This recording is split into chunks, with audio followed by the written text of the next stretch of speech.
Have you ever had to, Celine?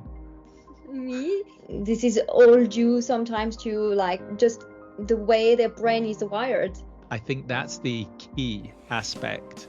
Our expectations in relationships in general has changed. People themselves were looking towards leaders for psychological safety. People are working longer and harder than they ever have done. You can't make everybody happy. Making long-lasting change is changing first your environment. Absolutely, all of it, from what you said. I am your host, Jonathan Humphries. Welcome to the HoCoSo Conversation. These podcasts are dedicated to exploring individual life journeys. They're designed to provide insights into how people manage transitions and ultimately become better versions of themselves. Each conversation is an evolving discovery and allows you to follow us as if you are here with us in the room. Thank you for choosing to listen to the HoCoSo Conversation. Welcome to the HoCoSo Conversation. It is an absolute pleasure to be having a conversation today with Celine Vadam. Celine is a living and breathing example of how powerful and empowering living a healthy and sustainable life can be. She founded We I Think in 2020, aiming to bring a wellness and sustainability angle to the hospitality and tourism industry. She loves to travel and discovers new cultures. She's passionate about the outdoors, fitness, wellness, and sustainability. We will be exploring today why living well is good for our health. We will be discussing how to create and maintain healthy relationships. How do we create openness in terms of communication? What does it mean by psychological safety? And how we could potentially create a more authentic approach to our lives where we are connected much more through our individuality, where we are then in a place where we can take responsibility through the choices that we make. We can ultimately be in a place where we can respond to the environments and create the environments rather than reacting to them. I hope you enjoy this valuable and enriching conversation with Celine Vadam. Thank you very much for joining the HoCoSo Conversation. Celine, it's a pleasure to have you on the HoCoSo Conversation. I'm really looking forward to our conversation today. And the overall topic, we're going to be talking about well-being, why, the purpose, and also looking at relationships, the importance of maintaining and creating great relationships, and lots of other topics.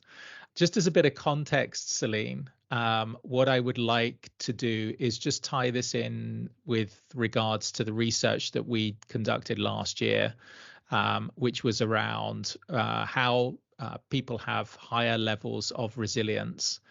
And this was an industry-wide survey of senior executives. And what we found were that those that exhibited the highest levels of resilience and therefore greater performance in their job also had very strong personal relationships and family relationships and friendships, and also strong relationships with co-workers. But it was the personal relationships that really stood out. So offering an insight into the importance of balance in one's life. But what it didn't do, it just created the headlines in terms of the results, and it didn't give us the why of why relationships are really important for us in terms of our well-being. And I thought that that could be a really good place to start this conversation. So without further ado, Celine, I'm going to hand over to you and just ask why you think that that was so important in terms of the results, findings, in terms of relationships, and what that means to you, given your focus on the area of well-being. Well, thanks so much, Jonathan, for having me in this podcast. I'm thrilled to be here with you. In terms of that topic of relationships, so I'm not surprised that you found that on your survey. It's also there's this study of the blue zones, the places where the people live the longest on Earth. And one of the key findings that that they had from studying the people in this area was actually that wherever they were in the world, they had close relationships. So really highlighting how relationship is a key component of living a long and healthy life. And there's something, for example, in Japan called moai. So since they're young, they kind of put people of the same age together, and they use that as a support group of friends, and like they grew up together, and even in their older days, like they still meet regularly, even every day, and still really have close relationships. I remember also like in other cultures, like my daughter's family were from her dad's side are from Senegal, and there they do every month the women get together, and they all put a bit of money in like a common pot and give all that to one person every month, and it's shifting every month. And they're again like another type of support group and relationship system. You have also like this mastermind group when you have like group of people coming together every week or every 2 weeks to discuss specific topics and talk together. So relationships in general are really like a key and important factors of health and well-being. It's relationship and connections. Like with COVID, a lot of people felt really depressed because they had less relationships than before. Like when you go to work, you go to the office, you're socialized a lot, and we are social beings. And there's actually something that's going back like long time ago about the fact that we are social beings, is when we were like at caveman age, so like a long time ago, we had to rely on the group for survival. You couldn't go like alone, like to hunt for like whatever animals or to get berries, because if you were going alone, well, first if it's something happens to you, no one was there to help you or like get you back or go and call people. So there's also this idea of socializing, doing things together for survival, and we kept that. And I've even read, I don't remember in which book I read that, but in terms of the bond between man and woman, still in cave age, it wasn't only like a biological bond to aim to procreation. It was also a survival bond to know that you have someone who supports you and who's there for you, and also who, if the tribe had to move somewhere else for whatever reasons, you had at least one person who knew that they had to take someone with them.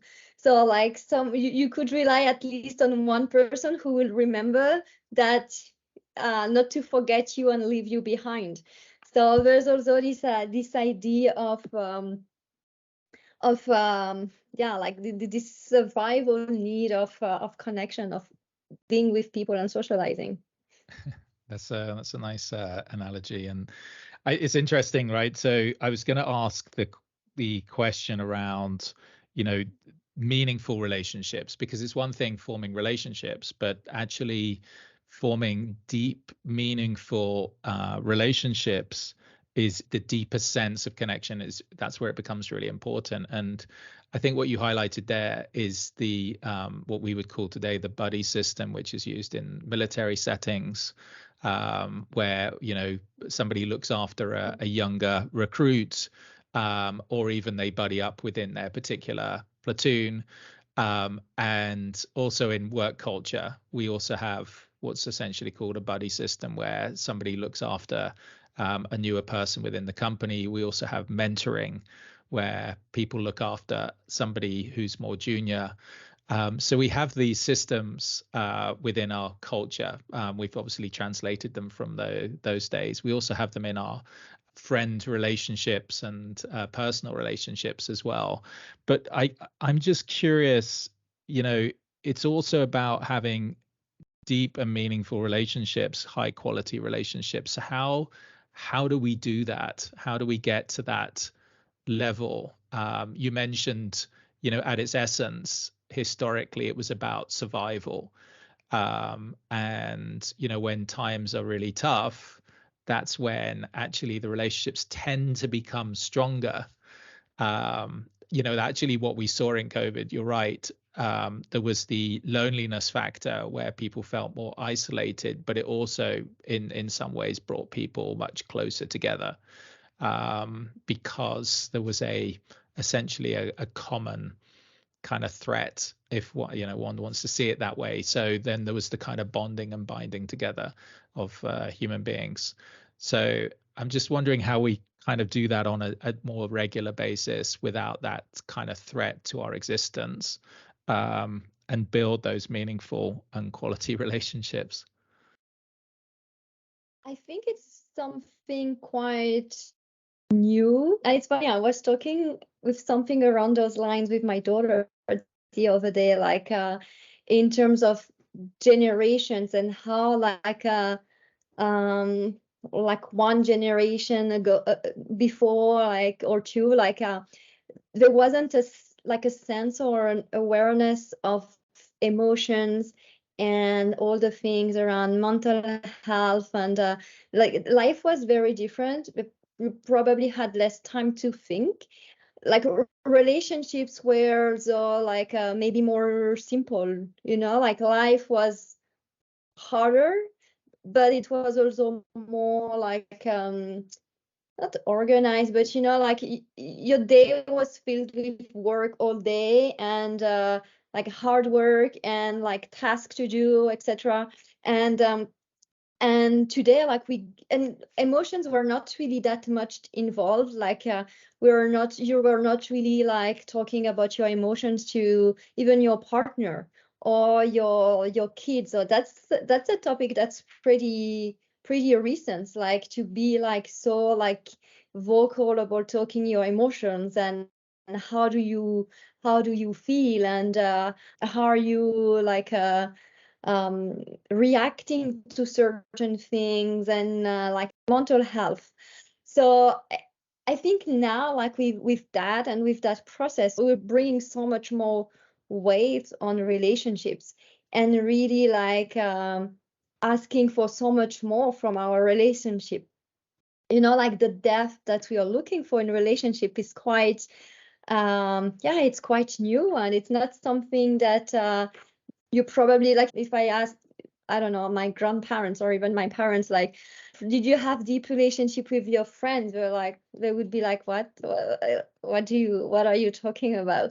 Whereas with my daughter, like the level of relationship they have, like she has with her friends, are quite deep, and the conversation they're having are very like around their emotions and all these kind of things. So relationship evolved, and our expectations from relationships evolved, and I think it's probably harder to maintain good and healthy relationships, because now that you're aware of all these expectations that you were expecting from someone, and retrospectively that they're expecting from you, you're probably more careful of how you're handling things. You're also more aware of your own emotions. So when someone's telling you something, instead sometimes of letting it go, you're taking it more like analytically, and like, why did this person say that or did that? Or it's probably sometimes a bit more like complicated, I would say, but at the same time it's also like deeper, and well, I'm not a relationship expert, so but I think communication in any case is key. Like I think one thing before, like people, well, it's still the case, but you now realize that people can't read your mind, and unless you express what you're expecting, what are your boundaries, what are your needs, it's easier for the other person to understand what you want and give it to you or not, if it's not aligned with what their values are, their needs are, etc. So the fact that now we're more able to articulate and vocalize our values and our needs makes it easier for the other person, but at the same time it can make it more difficult for the other person, because they know what you expect and they have to keep up with it and really be able to match it or make it happen. So yeah, it's always a fine balance, and I think that in any case, communication is key, and it's so interesting to see that, to take time to observe people and how they react, and how, when you start knowing how the brain works and how the parasympathetic nervous systems work, and how sometimes people react to things instead of responding to things, and how this is all this is all due sometimes to just the way their brain is wired. Then it starts getting interesting, because you start also taking things less personally, because you know that some of the reactions of people are not against you, but it's more like mirroring the other person's own fears or own thinking system.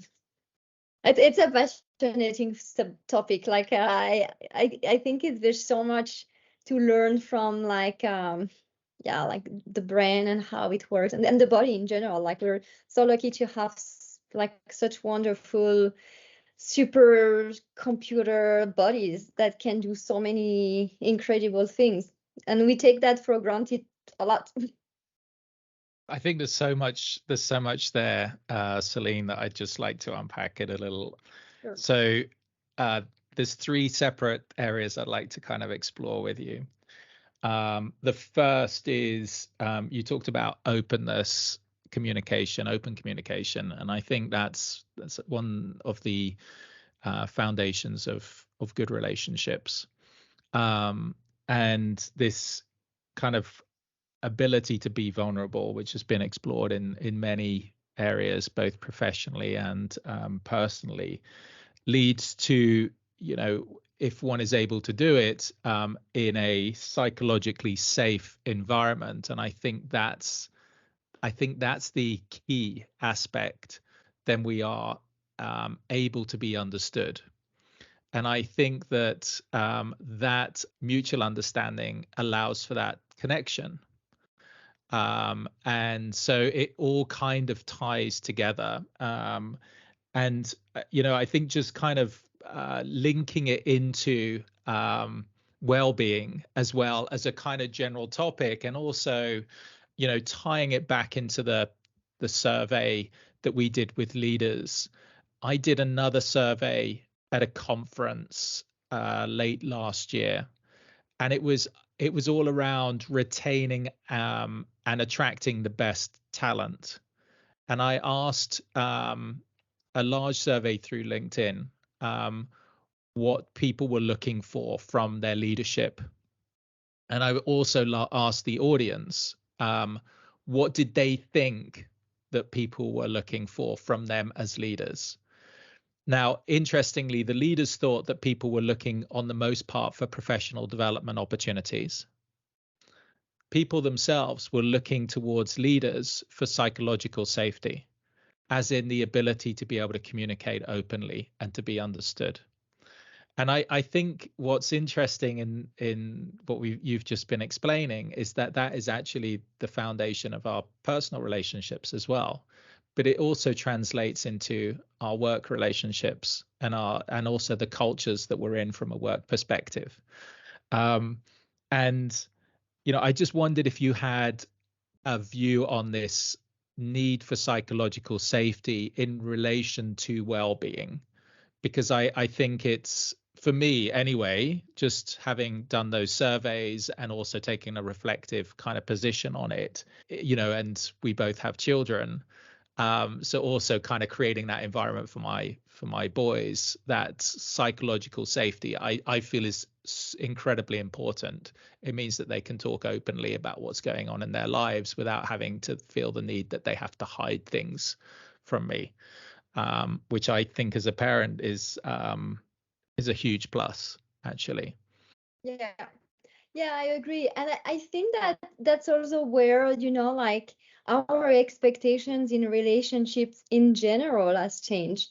Before, like you wouldn't expect your boss to be like a psychological support for you, and your boss would not sit down with his employees and listen to all their complaints and everything. But now, like, I think that the higher you go and the more people you manage, the more you're actually not, your job is kind of turning into, like people management, but in a sense of like not therapist, but I think that there's a skill set that people in management need to have now, that they the way we manage people now and before has changed so much, and that's where I think a lot of time, like there's especially with the new generation, like they don't really like the employees and the employers like have conflicting visions or conflicting views, because as you said, like leaders who are probably also from maybe a little older generation think that professional like progression is the key, but employees, but what they really want is to know that they will be treated well, they can be themselves in the work environment, etc. Things that you are actually like seeking from your family as well before. And there's probably also like, again, like this is my own opinion, I'm not a professional a psychologist or sociologist or whatever, but I think there's also to do with the like the fact that the nuclear family kind of model exploded. Like you're not living close to your parents anymore, or close to your siblings or to your family. So you want to recreate somehow this like family safety feeling somewhere. And well, where do you spend your most time? At work and with your coworkers. So because at home, like if you're like a single person, you live alone, you don't have this family support anymore. If you live in London and all your family is in regional UK, for example, or you're not living close to them, kind of, again, like we're back to this need of connection. And because you need connection, you're like seeking it from other circles. And your closer circle in your adult life is actually your work environment. And we see that also now, like with the way that companies start rethinking retirement homes and how they're trying to see like how they can recreate like a family, or at least like this connection or like relationship network in retirement homes. Because the same, like you have parents or grandparents very isolated because their kids left, may live far away. And like back in the day, like you were living, like when you were old, you were living at your kid's place, and you could have like generations of family like living in the same place or like very close to each other and supporting each other and being there for each other. But now, like you have people living in a lot of in different places, and it's hard to recreate that. It's hard to be there. So we have to rethink the model of socialization differently. Like in villages, there's a lot of the youngster who left now and leaving the older people alone. Like, so again, like it's about like recreating the social connection, putting back together, like in these new like retirement homes models. You have like mixing student accommodation, for example, with older people accommodation to mix their generations and give the students this nuclear family like setting that they don't have because they had to go away from their family to study, and then give older people the same, but the other way around. So we're trying to kind of recreate those conditions, but with strangers at the end.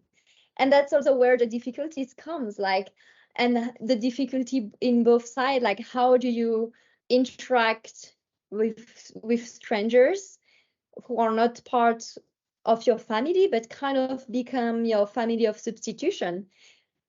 But also, like, and what is the importance of your like blood family? Because they're not there for you anymore, like physically. The other people are there physically. So there's so many like things that come up with those things too, you know, like so many thematics that you can start to like unpack from there. And like, where's your loyalty towards your family? Like if you know that your parents are sick and you can't take care of them because you live far away, but now that's kind of the norm, like to live far away from your parents. So like, and it's creating a lot of rethinking how we live, rethinking the family model. There's so many kids, like my daughter included, with like split families. Your dad live in one place, your mom live in one place. You probably spent more time with one than the other. And yeah, like again, that's also like, where do you sit in there? Where, like, how do you recreate relationship with all these people? Yeah, I think it's definitely a need. And I think that we need to be careful that we don't automatically assume that things are done by socio-demographic profiling. Just because somebody is of a certain age doesn't mean that they're necessarily going to get on with people from the same age, which is what, for example, elderly homes, care homes had been based on. And you know what we realize today, it's the same as, you know, when we join a, let's say a fitness class or a yoga studio or whatever it might be. In some aspects, we're looking for just the very level, the basic level, which is to kind of to do the thing that we set out to do. But at a deeper level, we're looking for people that we can share our values with, that have the same value system. And that allows us to create those communities that you're talking about with, you know, as you said, strangers. So how do we know that it's going to be okay? How do we know that we're going to feel comfortable? How do we know that we're going to feel psychologically safe? Is because we're going to create communities based on value systems, I believe, going forward. So it's going to be much more around psychographic profiling in terms of how we connect with people in the future. And that in itself will be hugely helpful. And I think that then leads to, and I'm just going to circle back a little bit, the situation regarding, you know, companies, communities, is that I think that historically as well, we had many different roles that we played. So we had very specific roles. We had a role at home, which was, let's say, a son or a daughter or a sibling or whatever it might be. And then in the community, we had another role. And then within the immediate family unit, we might have a role as a mother or a father or whatever it might be. And then in the company, we might have another role as a manager or as an employee or as a specialist or whatever it might be. And we kind of historically played roles. We kind of adhered to those different roles. And we talk about it, roles and responsibilities. We talk about it a lot. But I think what's different today is this need coming back, is that this need to be authentic, in all of the roles that we have, to be our true selves and not be playing a role.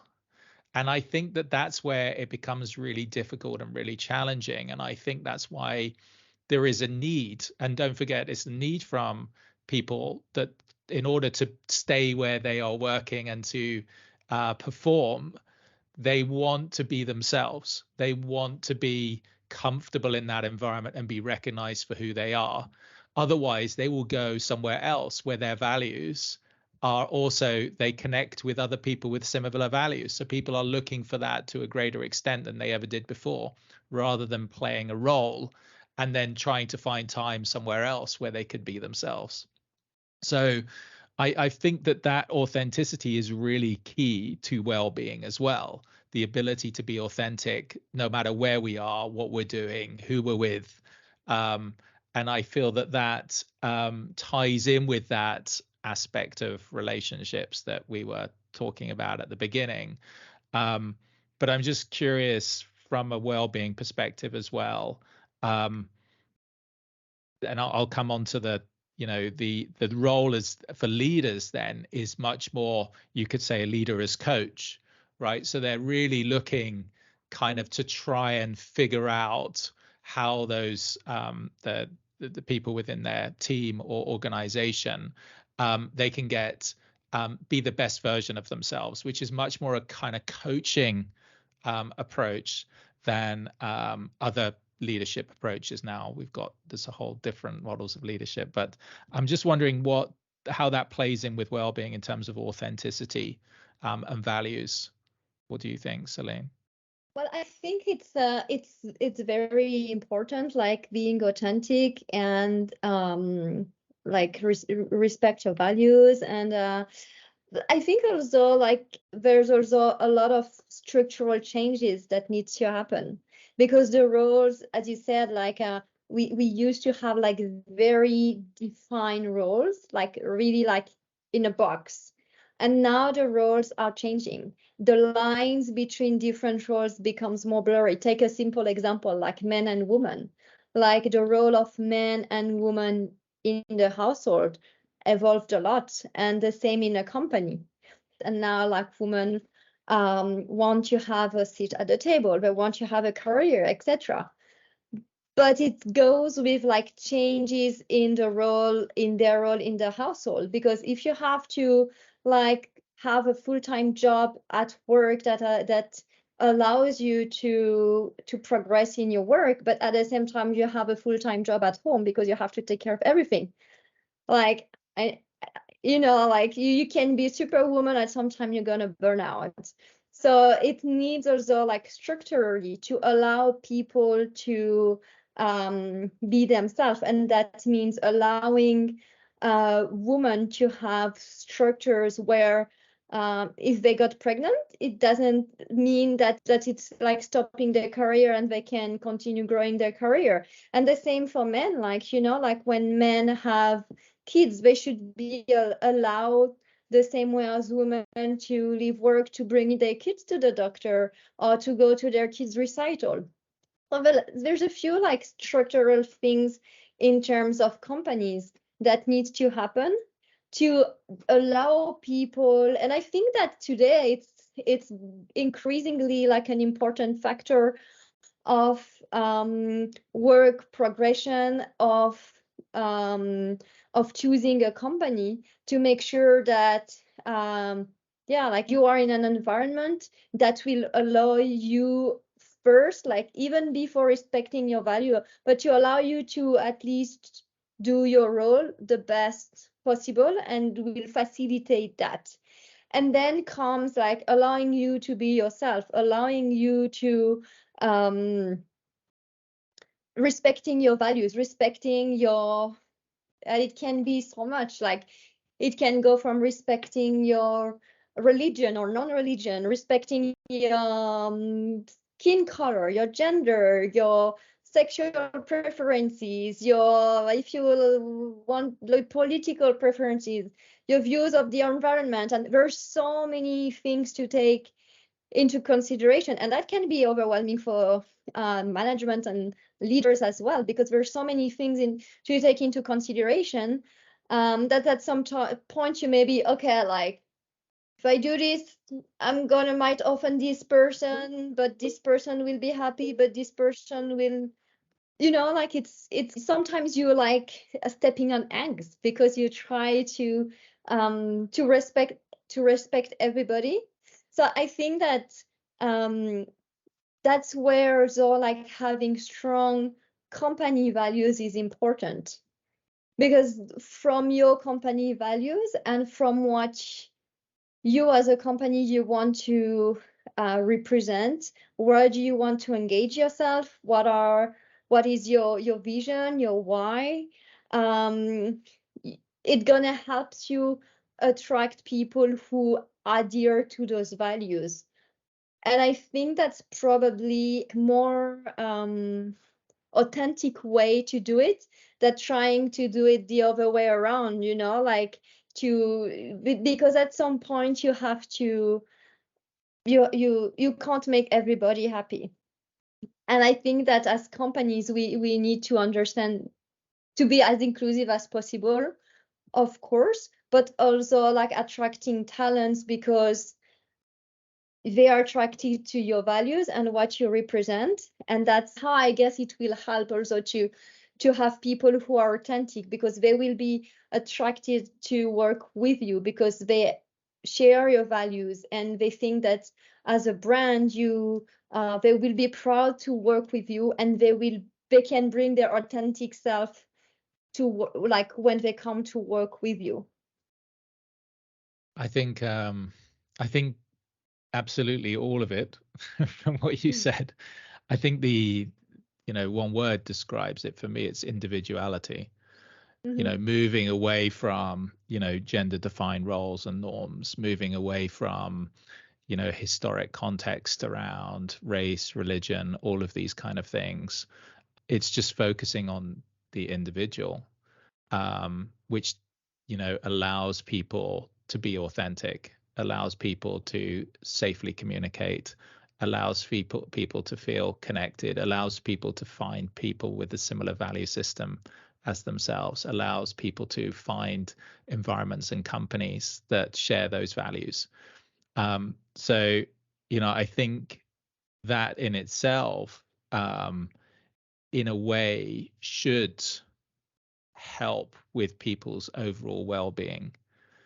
And we kind of started from another place, right? It's interesting. We've had many discussions as well, and I'm sure normally when we talk about well-being, it's kind of all of the kind of the things that we can try and control, looking after our health, looking after our nutrition, looking after our sleep, all of those kind of things. What we've been talking about during this conversation is the environment. Actually, the environment is very, like that's, and like the environment is it's so like underrated, because you go to a class, for example, to teach you how to eat well. So you go, like, you learn these like few cool recipes, and you're super pumped when you come back home, and you're like, okay, I'm gonna cook these recipes now. Then you go home, and like 2 days later, you're like, okay, I'm gonna do this recipe, and you open your kitchen cabinet, and all you have is like ingredients or like things that don't allow you to make this healthy recipe. So, well, you go back to cooking the way you are. So unless you clear your cupboards and put in there the ingredients you need to do these healthy recipes, you're never gonna make it. So I think that like a big part of making like long-lasting change is changing first your environment. And they did studies on that with people with addictions, and they go to rehab, and when they come back, well, after a few weeks, they're going back to their old habits.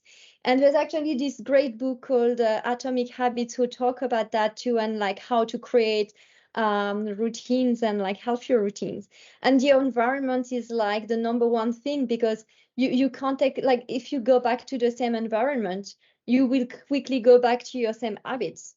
So you need to change your environment if you want to implement new, like, healthy new habits in general, but even more new healthy habits. And you can do like some little hacks to help you with that. And but again, like, it's hard to do, but the environment is so important, and it affects so much your mood. And they've done things with flowers too, you know, like you take two flowers, and one flower, you like speak badly to the flower, and the same flower, like, they get the same amount of water, the same amount of sun, but one receives like very negative words, and the other one receives like words of love. And after a few weeks, like, there's one who's blossoming, and the one who had the negative comments is just perishing and dying. So imagine that, I don't know, like 200 people in your company, or like time. So if you have like a toxic environment at work, how like much impact it can have on your mental health. And you multiply that by the number of employees that you have, and you can imagine how many people are impacted by the environment of your company. So that brings a lot of responsibilities to work, which they didn't have before. Like, before, that responsibility fall into families and religion as well. You know, like, you had your community at church, or like mosque or synagogue or temple, where whatever your religion was. But now that religion really like decline, like, and the family like is spread out, people search that from work, and that wasn't really the goal of work to do that, but now it's kind of taken that responsibility. Well, I think there's an aspect to it as well. I think people are working longer and harder than they ever have done as well. And I think that, given that, it's also in the employer's interests to look after and be conscious of the impact that the environment is having on the employee's mental and physical and spiritual health. Because ultimately, if it is a, let's say, good environment, then in theory, you know, the people in that environment should be more healthy. They should be able to perform better. They should be willing to stay longer in the company. There should be less turnover. And if it's a bad environment, toxic environment, as you've highlighted, then you would expect the opposite to be the case. And therefore, it's in companies' best interests to really create the environments that look after the well-being of people.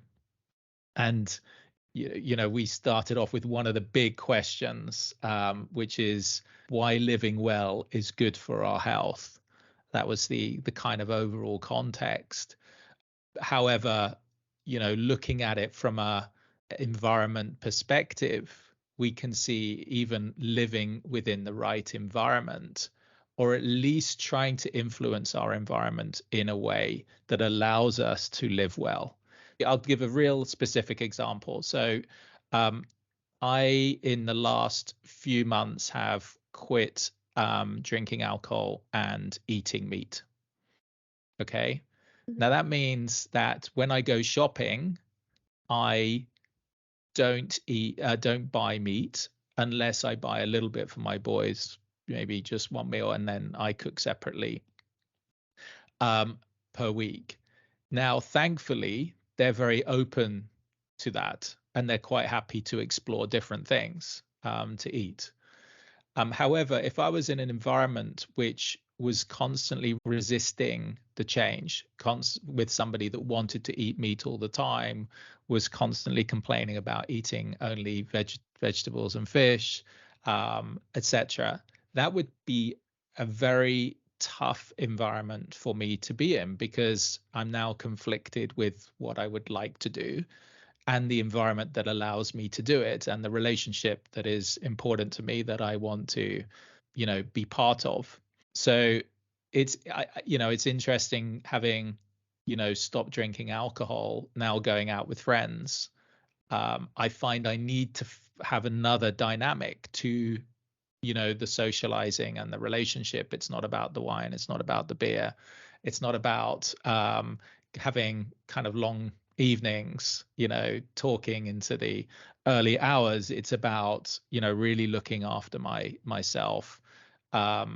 And that's changed the dynamic to a certain extent. But what is positive, I have to say, is that the friendships, I realize they are deep, and therefore they are around much more than just the social aspect of, drinking and partying. So that for me is very helpful. But I can imagine that there are many other people that face, much more resistance than I have faced in terms of making these transitions and challenges. So how do people deal with those situations, those relationships which are not allowing them to do the things that they know is the best for themselves? How can one change that situation? Have you ever had to, Celine? Me? Yeah, like, and I, yeah, like, it's so many times and so many ways. I think the important is to be like align with yourself and know that you're doing that for like a purpose to it. Like, if you're doing it just to annoy someone, or you know what I mean, like, you need to have, like, to genuinely wants to do that, and to have like a greater purpose for yourself of doing that. That's first reinforce you, and reinforce what you're willing to do, or what you're willing to drop to do it.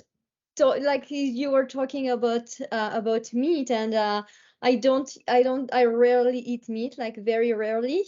And so when I did this shift with my daughter, she started to complain, like, oh, like, you're not cooking the same. And I like, if she wants to eat meat, like, once in, like, she can have some, there's no issue with that.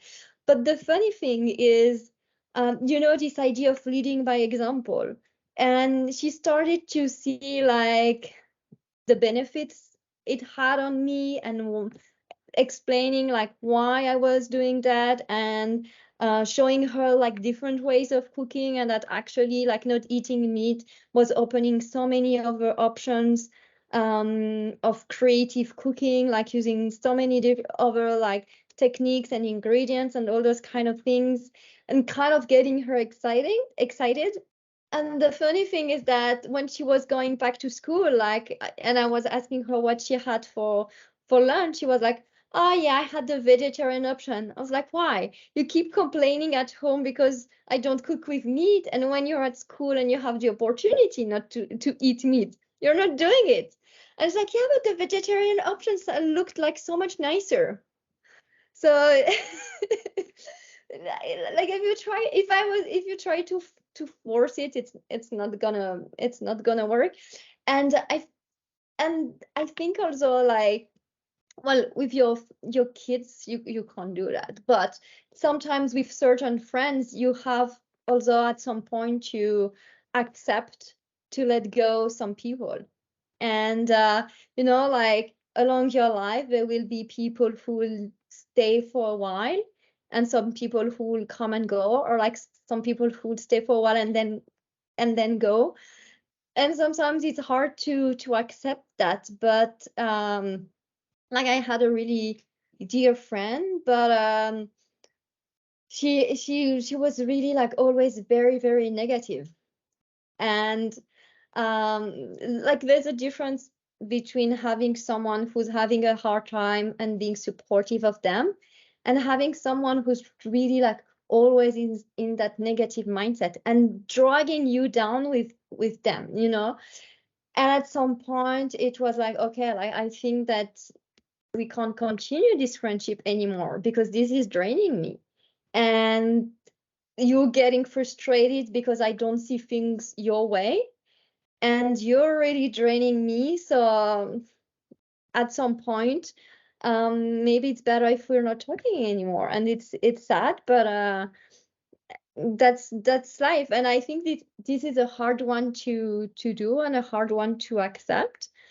But yeah, like sometimes you have to let some people go. And you know, like with the example of like drinking with friends, like if I don't know, if they're frustrated because you have like a tea or juice while they're having a glass of wine, the thing, and I remember we talked about that, that sometimes you doing something different than them or not doing something that we're doing is mirroring them what we're doing. So for example, you're not drinking wine makes them question, so I'm drinking wine, so the fact that he doesn't, maybe he thinks I'm a bad person or like I'm having a bad behavior because I'm drinking wine.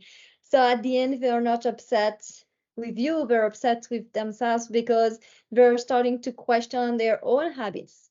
And the easier way to question that is to tell you, well, you're not fun because you're not drinking wine anymore, instead of saying, well, that's okay, you know, like I like drinking wine. Like, yeah, and my pleasure every week is to have a glass of good wine on Friday evenings. If you prefer to have water, it's fine. Me, I enjoy my wine, so it's fine. But if their intention with drinking is kind of, I don't know, inhibiting some of their emotion or not allowing themselves to go into certain conversation or to go into a deep relationships with you, then that's how they become frustrated because you're not drinking, and that's really triggering their own habits. So yeah, like relationship also, like there's so much into that. And like yeah, sometimes like someone, as I said earlier on, like someone speaking on you, sometimes is more like a reflection of what you're triggering into them rather than you personally. And it's easier for us to take things personally. And but a lot of time it's not about us, it's about the other person. Absolutely. I think that was one of the other points I wanted to bring up, was the ability to respond rather than react. Mm-hmm. And I think that perspective taking is very helpful in order to be able to respond rather than react to a situation. So I think you've given a good example there of how we can potentially do that. I'm just what I'd like to try and do here is kind of bring things kind of to a full kind of circle. So we wanted to explore why living well is good for our health overall. However, what we have done is we have looked at relationships, meaningful relationships, what it means to have a meaningful relationship. We've talked about the importance of quality relationships. We've talked about essentially having reliable relationships, but also open, communicative relationships, which create a psychological safety so that we are able to be understood. And then that ties in with whichever environment that we're in.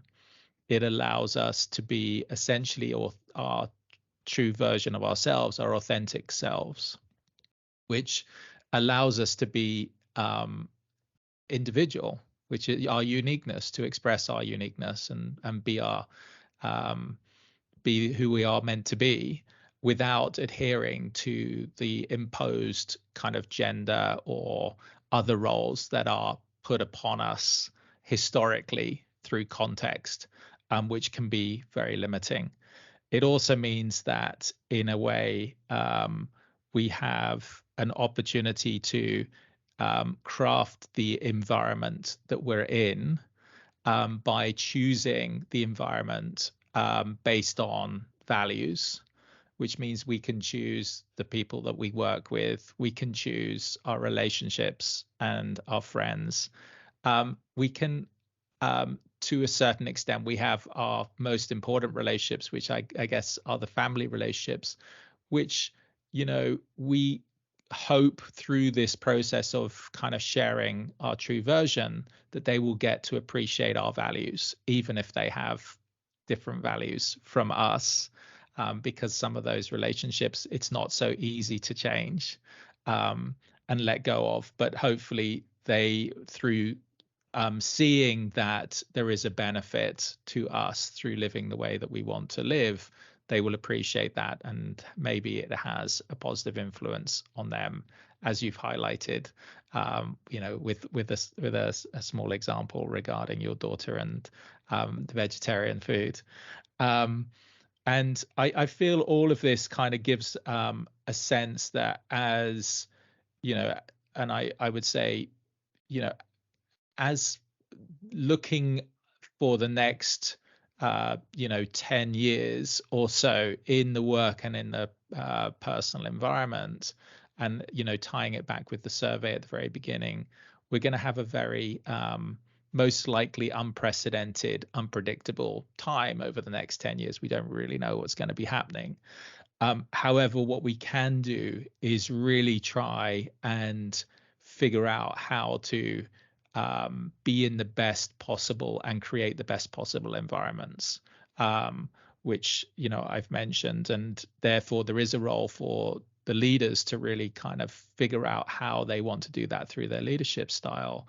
But there's also an opportunity for the employees to be openly communicating in a positive and constructive way what kind of environment that they really need, and help shape that environment as well. So Celine, I just wanted to say a big thank you for this conversation. I also would like to ask you, is there anything that you would like to kind of share as a parting wisdom, why living well is good for our health, that we didn't get a chance to cover? And we can always promise to do another session as well. Well, I think it's more like to wrap up. I think that now what we saw is that we have greater choice. Before, like, we didn't have all that choice. We couldn't, again, we were in that box, and we didn't really have much option to move away from that box. And these were the models, these were the the containers, and you had to fit in the container, and that's it. And now we have so many choice. We can really be whoever we want. We can create the life we want. It's not because you grew up in a little town somewhere very remote that you can't like go and live in the other side of the world and create something very different than the life of your parents. Like, before, the life of your parents your life was similar to the life of your parents and your grandparents, etc. So now we have the choice to be whoever we want, and with that choice comes responsibility. And I think that we need to accept this responsibility, and also the fact that with responsibility there's also the chance to disappoint some people, or like to have, like we were saying, we hope that our family will adhere to, like accept our values, but they might not. And you should be okay with that, and like owning your choice, knowing that responsibility comes with it, and being okay to accept whatever feedback or whatever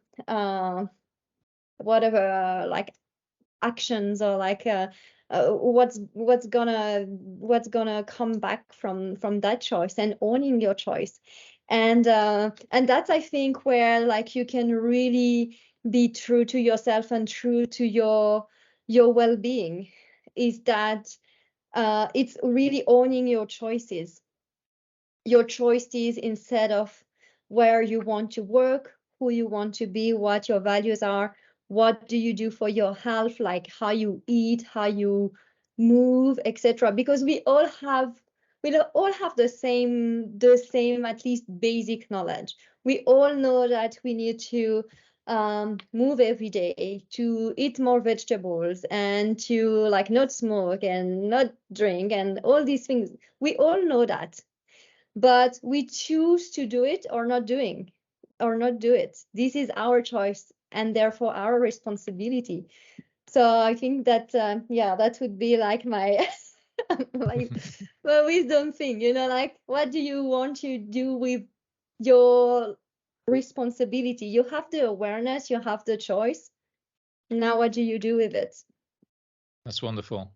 Celine, I think that's a very, positive and constructive way to close. So let's own our choice and choices. Let's make sure we take responsibility for those choices, and also the consequences that go with those choices as well.